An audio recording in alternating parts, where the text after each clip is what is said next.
Imagine this. The WNBA announces record-breaking ratings for its finals. The biggest audience in nearly 30 years, ESPN proudly declares. The league celebrates, social media blasts out headlines, and for a moment, it feels like women's basketball has officially arrived at the big stage. But within hours, fans started pulling at the threads, and what they found wasn't just suspicious, it was devastating. Because behind the shiny press releases and celebratory tweets, something didn't add up. There were no trending hashtags, no viral highlights, no where were you when moments. The supposed ratings explosion didn't leave a cultural footprint, and when analysts dug into the numbers, they uncovered something that would rock the league's credibility to its core. This isn't just a ratings story. This is about trust, manipulation, and whether a desperate league just gambled away its integrity. ESPN proudly reported that Game 1 of the 2025 finals between the New York Liberty and Minnesota Lynx averaged 1.9 million viewers, peaking at 2.5 million. That would make it the most-watched finals since 1997. On paper, that sounds historic. It sounds like validation for a league fighting for mainstream recognition. But fans and analysts immediately noticed something strange. If this was such a monumental achievement, why wasn't anyone actually talking about it?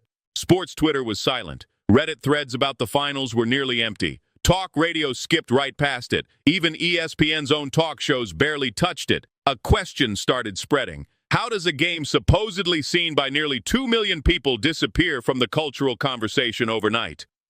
Normally, when record-breaking ratings are reported, journalists and fans can cross-check the raw data through Nielsen, the longtime authority on TV viewership. But this time, the numbers weren't directly available. Instead, ESPN cited Nielsen estimates, without giving access to the underlying reports. That's like a student claiming a perfect exam score while hiding the test paper.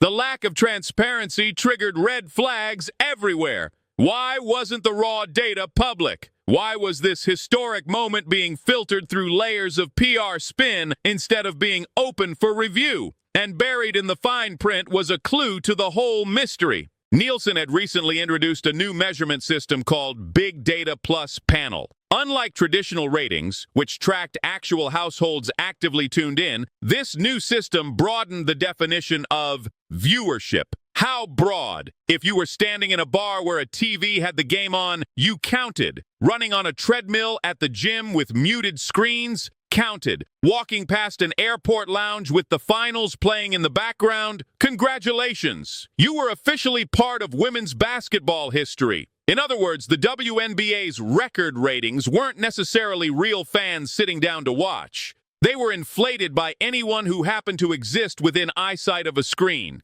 And the timing was too perfect. The new system rolled out just weeks before the finals, conveniently allowing ESPN and the WNBA to claim the biggest ratings in decades. Coincidence or calculation? Here's where things look even worse for the league.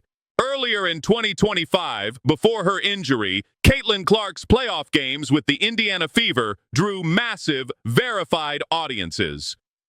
These weren't phantom numbers padded by Big Data Plus. These were real households tuning in, real fans choosing to watch. Clark's games trended across social media. Her highlights dominated TikTok and Instagram. Every sports show was debating her impact. That was authentic, undeniable cultural relevance. And when she went down with injury, the finals lost its biggest draw. Suddenly, the league had to sell Liberty versus Lynx as a marquee matchup. But without Clark's gravitational pull, the buzz wasn't there. That's why the contrast stings.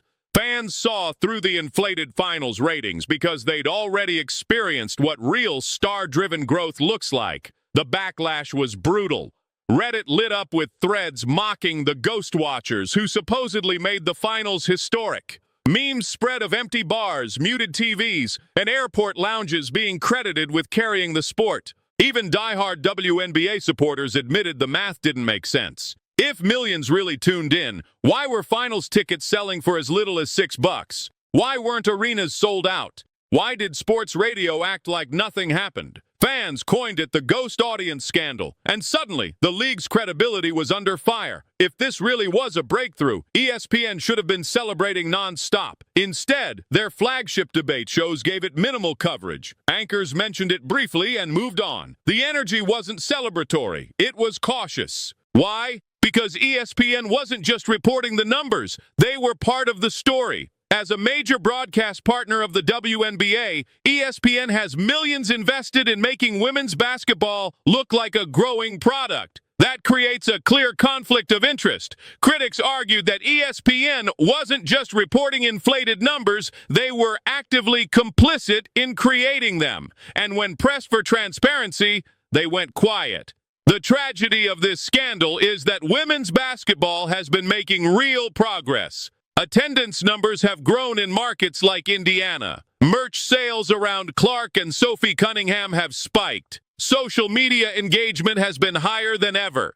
But by inflating finals ratings, the league undermined its own legitimacy. Instead of celebrating genuine growth, it handed critics ammunition to say women's sports can't succeed on merit. Every step forward now risks being dismissed as a PR stunt. And for the loyal fans who've been supporting the WNBA for years, that's a gut punch. This scandal isn't just about perception, it's about money.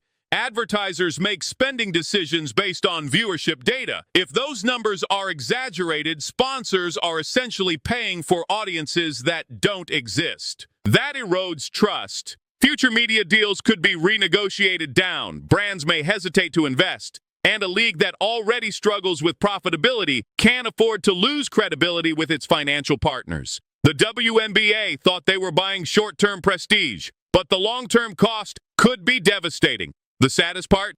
This was avoidable. Nobody expects the WNBA finals to rival the NFL or NBA. If the league had been honest about moderate, gradual growth, fans would have accepted it. Progress takes time. But by trying to fake a leap forward, the league damaged its own trajectory. Instead of building on Clark's authentic stardom, they tried to manufacture momentum out of thin air. And now, the words "rating scandal" are tied to women's basketball headlines across the internet. The WNBA is at a crossroads. Do they double down on inflated numbers and risk more backlash? Or do they admit mistakes and start rebuilding credibility? Players like Caitlin Clark and Sophie Cunningham have proven that authentic engagement is possible. Fans respond to real stars, real performances, and real stories. That's the model for growth, not ghost viewers in bars. But the league has to decide if it wants to chase headlines or build trust. Because after this scandal, they may not get another chance. The WNBA claimed record-breaking ratings. The reality, inflated numbers, manufactured hype, and a credibility crisis that fans spotted instantly. Women's basketball deserves better than this. The players deserve better. And the fans, especially the ones who've been there from the start, deserve honesty. Because once trust is broken, it's nearly impossible to win back. So what do you think? Did the WNBA just sabotage its own future for a quick headline? Or can they recover by doubling down on authentic stars and real fans? Drop your thoughts in the comments. And if you're ready to follow how this story unfolds, hit subscribe because the fallout is only just beginning.